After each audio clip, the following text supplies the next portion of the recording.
Deux autres personnes après.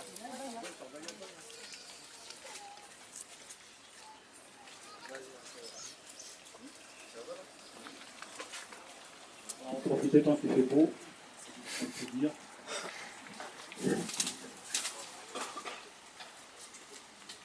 Voilà, aujourd'hui ça fait 13 ans, là vous entendez bien avec le truc là. Aujourd'hui ça fait 13 ans, à cet endroit même, que Youssef Wassine a perdu la vie, suite à l'enlèvement de sa fille. Suite à l'enlèvement de sa fille. Aujourd'hui l'enquête n'a rien donné. Du côté de la PJ de Versailles, du commissariat de Sartrouville, grosso modo ça n'a rien donné.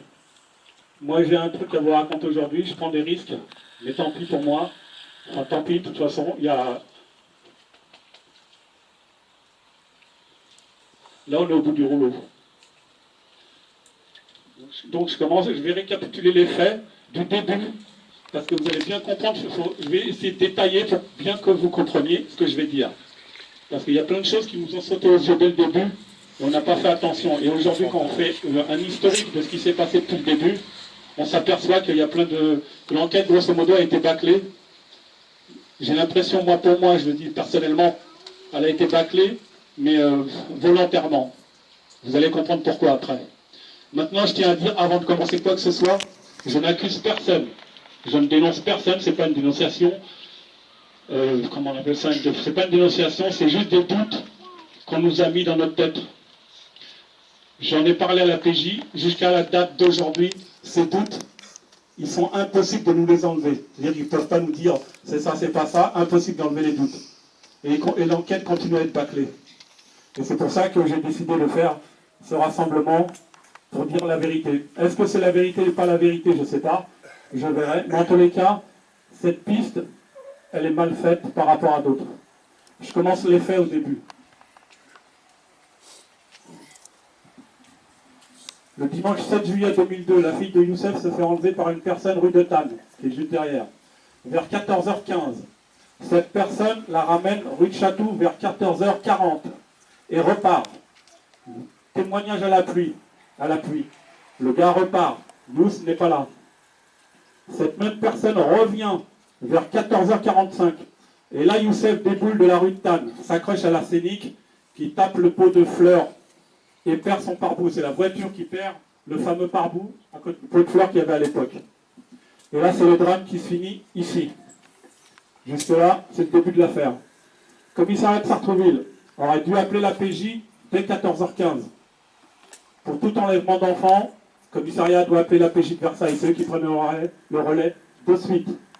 C'est pas fait. Elle le fait à 19h30, après avoir su que Youssef Wassine était décédé. Le témoin capital, il ne peut plus parler, grosso modo. La personne prend la fuite. Et devant... La personne prend alors la fuite. Et des personnes du quartier montent dans une laguna et le prennent en chasse, puis perdent sa trace à la vieille église, grosso modo. C'est-à-dire que le gars, il part par là, il tourne à gauche, des gens le prennent en chasse et le perdent vers l'église. D'accord? Le lendemain matin, le 8 juillet, cette même personne réapparaît à Rueil-Malmaison, au garage Renault, rue Paul Doumer, et rachète le pare-boue qu'il a perdu sur les lieux ici, à 11h45, juste avant que le garage ferme. D'ailleurs, le porte-robot qui a été établi à l'époque, c'est pas la petite, c'est le mec qui vend la pièce, le fameux pare-boue, au garage. Le jeudi 11 juillet, pas longtemps après, la laguna des personnes qui ont pris en chasse le véhicule, le jeudi 11 juillet, la laguna des personnes du quartier qui ont essayé de rattraper le Renault Scénic. D'accord? Elle est brûlée dans la nuit de jeudi à vendredi. Rue de Tannes, là où mon frère habite, parce que ces gens-là habitent rue de Tannes. D'accord? Ces mêmes personnes, avant me parlaient, quand j'allais les voir au sujet de cette affaire, je leur posais certaines questions, s'ils avaient vu des choses ou pris au moins un numéro de plaque, quelque chose. Cette même personne aujourd'hui ne veulent plus me parler. Mot pour mot, ce sont leurs propres mots, j'invente rien. Ils ont peur pour eux-mêmes et leur famille. Moi, j'en déduis que quelqu'un a été les voir pour faire pression sur eux, pour qu'ils ferment leur gueule. C'est pas compliqué. Je n'accuse, pour la personne que je vais parler, j'ai pas le droit de dire le nom. Selon mon avocat, j'ai pas le droit de dire le nom, ni son surnom. Mais il a un surnom, ça guide. Je n'accuse pas cette personne, mais il y a des zones d'ombre, des doutes et un fort faisceau de présomption. Aujourd'hui, rien ne prouve que c'est lui, je suis d'accord, mais des éléments de l'affaire, mais des éléments avec l'affaire le montrent du doigt. Mais rien ne prouve que ce n'est pas lui. Et d'ailleurs, dans ce sens, rien n'est fait. Première fois que je vois cette personne, c'est le hasard complet. Je ne l'ai pas ciblé, j'ai rien ciblé du tout. Je ne vais pas inventer un suspect pour me faire plaisir. Moi, je veux le vrai suspect. Maintenant, lui, ce qu'on me prouve que c'est pas lui, et je ferme les portes. Comme ça a été fait sur d'autres suspects. D'autres suspects, on a fermé les portes, on m'a prouvé par A plus B que c'était pas eux. Donc je suis passé à autre chose, ce qui est normal. Première fois que je vois cette personne, c'est le plus grand des hasards. La visite de Nicolas Sarkozy à Sartrouville, le 21 janvier 2008. Alors vous allez me dire, Sarkozy, qu'est-ce qu'il vient foutre dans cette histoire? Mais c'est le hasard complet. Avec mon frère Ahmed, je vous déduis deux trucs vite fait. Avec mon frère Ahmed, on a été voir Sarkozy quand il est venu à Sartrouville. On l'a interpellé. On a parlé avec Sarkozy, on a parlé directement avec Sarkozy, parce qu'il nous avait reçu le 7 novembre 2002. Et il nous avait dit qu'il allait mettre les moyens nécessaires pour retrouver le meurtrier. Jusqu'à aujourd'hui, on attend toujours. Après Sarkozy, quand il était à la police municipale, qu'on a parlé avec lui, il est rentré dans sa voiture et il est remonté au commissariat de Sartrouville pour faire le discours. Un discours pour féliciter la police de Sartrouville, le commissariat de Sartrouville, pour leurs exploits. Ouais. Nous, on n'avait pas le droit d'y aller. À ce moment-là, nous, on n'avait pas le droit. Le public, je ne sais pas, il n'avait pas le droit d'y aller. Dans la semaine, je regarde sur Internet, parce qu'aujourd'hui, la chance d'avoir Internet, je regarde sur YouTube, Facebook, Dailymotion, tous ces sites. Et je vois le fameux discours de Nicolas Sarkozy devant le commissaire de Sartrouville. Je regarde, l'image s'élargit, et à la droite de M. Nicolas Sarkozy, il y a une personne que je regarde, et moi, personnellement, ça me flash directement, je vois le portrait robot. Après, on va prendre pour un fou, mais je vois le portrait robot. Je fais un arrêt sur l'image, je mets le portrait robot à côté de mon ordi, et c'est vrai que je vois le portrait robot. Ça passe, j'appelle mon frère même au début, franchement, il ne me croyait pas, il me dit tu deviens parano, grosso modo. Je prends la photo de cette personne, je vais voir des gens sur Sartrouville, parce que moi, franchement, je ne connais pas cette personne, je ne savais pas qui c'est. Je pensais que c'était un garde du corps de Sarkozy, parce que Sarkozy est en déplacement à Sartrouville. Arrivé à une personne, et c'est la chance, on va dire, une seule personne, je vois sur Sartrouville, il me donne le nom. Et il me dit, bah écoute, ce mec-là, il s'appelle Tan, et c'est un flic de la BAC de Sartrouville. Moi, je ne connais pas. Je dis, tiens, déjà, ça commence, c'est intéressant. Il connaît bien Sartrouville. Qu'est-ce que je fais? Parce que moi, j'ai rien. À partir de là, j'ai rien à part le nom. Je vais voir avec mon frère Ahmed la PJ de Versailles, le directeur de la PJ de Versailles, M. Espitalier, qui était directeur de la PJ à l'époque, il a changé. C'était le même groupe qui s'occupe de l'affaire Estelle Mouzin. Je vais le voir sur son bureau, je lui donne la photo, comme on fait d'habitude pour d'autres. Hein. Je lui donne la photo, lui-même regarde la photo, il me dit effectivement, il ressemble quand même beaucoup. Je dis, bah écoutez, il s'appelle Tan, faites une enquête de routine, j'accuse pas, juste de routine, déjà qu'on regarde s'il a un Renault Scénic. C'est déjà la base, c'est la voiture qu'on recherche. 15 jours après, on revient avec mon frère, il nous parle de tout, sauf de ça. Moi, je le relance sur la photo que je lui ai laissée, et il me dit, effectivement, monsieur Wassine, on a fait une enquête sur cet individu. Et de là, il me dit, on n'a rien trouvé. Moi, je n'ai pas dit, hein, quand je donne la photo au patron de la PJ, je ne dis pas que je sais que c'est un flic de la PJ. Je ne dis rien. Je donne juste le nom, c'est tout. C'est à lui de trouver, c'est pas moi. Moi, je ne suis pas policier, moi. Donc, il me dit, monsieur, on n'a rien trouvé. Je dis, attendez, je vous donne une photo, un nom. Vous êtes la PJ de Versailles, vous devez trouver quand même. C'est pas possible. Et là, il me dit, non, monsieur Wassine, on n'a pas trouvé. Je vous dis qu'on n'a pas trouvé. Il me relance la photo comme ça. Il me dit, bah, c'est un fantôme que vous avez là. Je dis, c'est pas possible. Je dis, vous êtes sûr, vous n'avez pas trouvé? Je ne suis pas dégonflé. Je dis, ce monsieur, vous savez qui c'est? Si vous ne trouvez pas moi, je vais vous dire qui c'est moi. Il s'appelle Untel, et c'est un policier de la BAC de Sartrouville. Et ça n'a pas duré longtemps l'interview, hein. Ça s'est fait tout de suite. Ils nous ont foutu à la porte. Et c'est ça qui a déclenché que je fasse une enquête personnelle, sans rien leur demander. C'est pour ça que je ne fais plus rien depuis 2008, je ne fais plus rien parce que je fais tout dans le silence et je ne dis plus rien. Parce que je me méfie de beaucoup de monde. dont malheureusement la police, si on en est venu à se méfier de la police, c'est très grave. On est en France quand même, on n'est pas au fin fond de l'Afrique dans les pays dictateurs. Donc, à partir de là, moi j'entame mon enquête personnelle.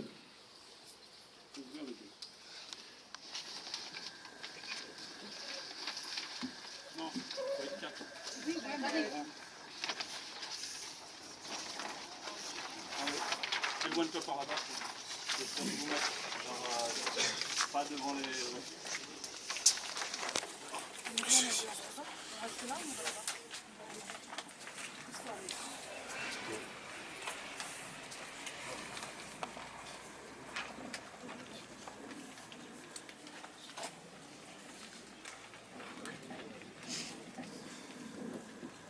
Donc, moi je ne suis pas mytho, je ne suis pas fou. Vous voyez par vous-même qu'il y a quand même une ressemblance. Même si elle n'est pas à 100%, mais il y a quand même une ressemblance. À partir de là, il y a les liens qu'on recherche. Ce de gauche, c'est les liens qu'on recherche. Vous voyez, vous pouvez lire à peu près. Donc en fait, nous on recherche dans notre affaire une ressemblance au portrait robot, ayant possédé un Renault Scénic gris foncé, soit dans sa famille, soit en loc, un lien avec la ville de Rueil-Malmaison, un prénom, M. Robert, donné lors de l'achat de pare-boue. C'est le gars qu'on cherche, quand il a acheté la pièce, il donne comme nom, alors, le nom soit bidon, soit pas bidon, il donne M. Robert, habité en Ile-de-France et a sûrement déménagé. Un pervers sexuel, vu le mode opératoire. Alors, on cherche un pédophile. Moi, personnellement, aujourd'hui, je crois que j'ai cherché un pédophile pendant 5 ans pour rien du tout. C'est pas un pédophile pour moi. C'est plutôt un malin pour nous faire croire. Tout ce qui apparaît sur la petite, pour moi, c'est une mise en scène. Pour nous mener dans la piste de pédophile. Moi, j'y crois plus aujourd'hui. Une personne ayant habité ou connaissant très bien Sartrouville et qui ne perd pas son sang-froid, le lendemain, à 11h45, il achète le pare-boue de telle manière à ne laisser aucune trace et ne déclare pas la voiture volée. Sinon, il sait que la PJ sera au courant sur le fichier des voitures volées. Il sait comment la police fonctionne. Maintenant, les coïncidences que je trouve sur lui, suite à mon enquête qui part de 2008 à 2010. D'accord? Moi, je trouve la ressemblance, déjà, ça c'est ce qui mène à lui, par le plus grand des hasards. Il circule avec des voitures de location, provenant de Rueil-Malmaison. Jamais à son nom, ni contrat de loc, rien, il apparaît nulle part. C'est un policier, c'est un malin, il sait comment faire. Connaît très bien Sartrouville, travaille au commissariat de Sartrouville depuis 2001. Lui et son père, même prénom, M. Robert, que la personne donne en achetant le pare-boue le lendemain du drame à Rueil-Malmaison. Et ce qui est plus étrange encore, il a un ami policier, ancien de la BAC de Sartrouville, que je retrouve à la PJ de Versailles, travaillant sur l'enquête de mon frère. C'est une coïncidence, ça? Ça ne m'étonne pas qu'il soit passé à travers les mailles du filet depuis le début. Et c'est bizarre, c'est que la PJ, depuis le début, elle nous dit, quand elle faisait des investigations, elle nous le dit, elle faisait déjà à l'époque, c'est bizarre dans votre affaire, quoi qu'on fasse, la personne nous devance. Voilà. Donc, qu'est-ce que j'ai fait? J'ai continué à le suivre. Mais franchement, moi je dis la vérité. Hein. Je l'ai filé comme un détective privé. Pourtant, je suis agent de nettoyage. Hein. Je nettoie des carreaux. Moi, je ne suis pas policier, je ne suis pas PJ, je ne suis pas détective, moi. Je me suis placé à la gare de Sartrouville, comme je connaissais ses horaires. Et j'ai relevé tous les numéros d'immatriculation avec lesquels il se déplaçait. Et dans toutes les voitures, il changeait de voiture régulièrement. Ça m'a aussi interpellé. Il y a une voiture dans le lot qu'il avait, lui, qui m'interpelle. Le 7-3 2011 dans un véhicule Audi A4, immatriculé de 92. Moi, 92, pour moi, ça éveille Rueil-Malmaison. Après, elle aurait pu venir de Suresnes, de Nanterre, de Puteaux, de je ne sais où. D'accord? Après vérif, cette voiture appartient à Lisplan. C'est une société de location de voitures située à Rueil-Malmaison. C'est encore une coïncidence. Au 280 avenue Bonaparte. Juste au bout de cette rue, en plus, ça aurait pu être un quartier de Rueil-Malmaison, mais c'est grand, Rueil-Malmaison, il aurait pu être là-bas, là-bas, là-bas. Non. À cette même rue, à 2 km, il y a le garage de Rueil-Malmaison, au 35 rue Paul Doumer, où on a acheté le pare-boue du Scénic recherché. C'est-à-dire que le garage est là, Paul Doumer, c'est la fin de la Paul Doumer. On prolonge, c'est le même prolongement. On arrive à Bonaparte, et puis la boîte de location qui est là. Allez, on va dire que c'est un hasard, puisque les flics disent non, c'est des hasards, c'est des coïncidences. Allez, c'est un hasard. Sur une seule tête, ça fait déjà beaucoup. Dans notre listing, nous on a un listing que Renault nous donne par rapport au pare-boue retrouvé par terre. On a un listing de tous les véhicules qui sont liés à ce pare-boue. par rapport aux références qu'on a retrouvées nous par terre. Dans notre listing de Renault Scénic du 78 de juillet 2002, fourni par Renault, nous avons retrouvé 3 véhicules Scénic de couleur gris foncé appartement à l'Isplan en 2002. C'est-à-dire que cette boîte-là, en 2002, elle avait 3 Renault Scénic. Exactement ce qu'on cherche, même couleur, tout. D'accord? Ils ont été contrôlés en juillet 2002 par la PJ. Parce qu'ils étaient obligés de les contrôler parce qu'ils apparaissent dans notre liste de 2002. Donc en juillet 2002, ces voitures sont contrôlées par la PJ. Moi j'ai contrôlé les PV, les retours. Moi j'ai accès à tout. J'ai contrôlé les PV de 2002 et remarqué que les pare-boues de ces véhicules n'ont pas été démontés, comme le réclamait la commission rogatoire de 2002, mais uniquement vus visuellement par les policiers. C'est-à-dire, je vous explique, les policiers sont arrivés, ils ont fait le tour de la voiture. Non, non, c'est pas ça, hop, au revoir. La commission rogatoire, elle disait de démonter les pare-boues. Sans démonter, on ne peut pas savoir si le pare-boue a été changé ou autre. De plus, une de ces Scénic, une des 3 Scénic, dont le garage été... Elle est de décembre. Elle est de décembre 99. C'est exactement la référence qu'on retrouve, nous, sur notre pare-boue qu'on a retrouvé ici. C'est la même référence. Même référence, même année que le pare-boue retrouvé sur les lieux. Le 30 mai 2012, à la demande de mon association, le 30 mai 2012. Parce qu'en fait, après avoir été voir la PJ de Versailles, qui nous a fait pour des imbéciles, qu'on a donné la photo, une fois que j'ai eu les informations que je vous dis, là, c'est-à-dire tous les liens, j'ai été voir le procureur de la République, directement. Avec mon ancien avocat, on a été voir le procureur de la République, et le procureur de la République, par rapport à ce que je lui donne, c'est-à-dire tout est fait, tout ça, c'est pas compliqué, tout ça, tout ce qui fait le lien avec cette personne, même sans l'accuser. Le procureur de la République va dans notre sens. Il demande d'urgence une enquête de routine pour voir s'il y a un lien avec notre affaire ou pas. Si c'est ça, c'est pas ça, on passe à autre chose. Mais il y a quand même pas mal de doutes, il faut quand même vérifier. Donc si le procureur ordonne une enquête sur cette personne, c'est pas pour mes beaux yeux. C'est ce que j'ai mis sur la table, c'est entre parenthèses du béton. Donc, suite à ça, la PJ, en fait, ce suspect-là, elle l'a depuis 2011. On leur a donné depuis 2011. Jusqu'à aujourd'hui, on ne sait pas. C'est lui, c'est pas lui, ça traîne. Donc le 30 mai 2012, un an après qu'on le donne, un an après en fait, la PJ elle est ordonnée mai 2011, et lui il l'auditionne le 30 mai 2012, un an après. Moi quand je fais un truc, on vient me chercher tout de suite, on m'auditionne tout de suite, hein, c'est pas un an après. Hein. Il est auditionné, le 30 mai 2012, il est auditionné. Et le 12 juin 2012, le père, il est auditionné, 12 jours après. Alors l'audition de son père, elle tient peut-être debout. Parce que lui, il a été le fils quand il a été auditionné la première fois. Il a été voir son père, il va pas me faire à l'envers. Tu dis ça, j'ai dit ça, j'ai dit ça. Tout de suite, moi. Aucun alibi pour cette journée. Si encore il aurait eu à ramener un alibi. Ben non, moi, le 7 juillet 2002, j'étais au Baléares ou je ne sais où avec des billets d'avion. Moi, franchement, je serais passé à autre chose. On m'aurait prouvé, voilà, c'est pas lui comme on a fait sur d'autres personnes. Alors, aucun alibi pour cette journée. Il ne se souvient plus du numéro de son portable de 2002, que la police lui demande. Il avait un portable, il dit qu'il avait un portable, mais il ne le donne pas. C'est normal, s'il le donne à la PJ, ils vont savoir où il était ce jour-là, 7 juillet 2002, avec son portable. Avec nos portables, on est pisté, il faut le savoir. Sur le véhicule Audi A4, ça c'est sur son audition, sur son véhicule Audi A4, dont je l'ai vu rouler pendant 4 mois, j'ai pris le numéro d'IMAP, je n'ai pas inventé cette voiture. Il dit qu'il n'a jamais conduit ce véhicule. Il dit ne pas connaître ce véhicule. Il ment, car moi-même je l'ai vu conduire ce véhicule début 2011 à juin 2011, à s'en retrouver à son travail. Ce qui est étrange dans son audition, c'est qu'il dit la vérité sur toutes les voitures dont je l'ai vu rouler avec, qui proviennent du travail à sa femme. Là-dessus, il dit la vérité, c'est clair, moi je suis d'accord avec lui. Arrivé aux questions sur son portable et sur la Audi qui m'intéresse dans l'affaire, parce que les autres ne m'intéressent pas, là il ment. Il dit qu'il n'a jamais roulé dans cette voiture. Donc ça va pas non plus. On a un ADN depuis 2 ans. Il doit être comparé à 8 suspects. Il y a 8 suspects en fait aujourd'hui, dont lui. Pour moi, le numéro 1, c'est lui. Les autres, c'est des suspects qui ont été arrêtés au début de l'affaire, mais qui ont été innocentés. Mais là, comme on a un ADN nouveau, on va dire, ils veulent comparer l'ADN pour être sûr. Alors l'ADN, il n'a pas été comparé. Par contre, moi et ma famille, l'ADN en 15 jours, ils nous l'ont tous fait. Hein. On y a tous eu le droit, hein, pour voir si c'était pas quelqu'un de la famille. Là, on y a tous eu le droit en 15 jours. Eux, ça fait 1 an qu'on attend. Pratiquement 1 an qu'on attend qu'il fasse. Allez, on va même pas le cibler lui, on lui suspect dans lui. Vous demandez à nous, hein. C'est pas compliqué à faire.